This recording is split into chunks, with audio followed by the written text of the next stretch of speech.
15 अगस्त 2022 हमारे देश को अंग्रेजी शासन से आज़ाद हुए 75 ईयर्स पूरे हो गए हैं। अंग्रेज इतनी आसानी से भारत को आज़ाद नहीं करते, लेकिन हमारे देश के वीर स्वतंत्रता सेनानियों के जोश, जज्बे और बहादुरी के सामने अंग्रेजों को घुटने टेकने ही पड़े।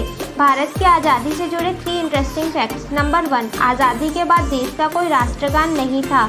जनगण मन को 1950 में ही भारत के राष्ट्रगान के रूप में स्वीकार किया गया।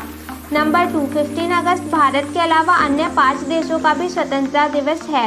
नंबर 3, इंडिया एकमात्र ऐसा देश है जहां पर तिरंगा प्रकृति में देखने को मिलता है। Happy Independence Day to all of you. मिलते हैं नेक्स्ट वीडियो में। जय हिंद।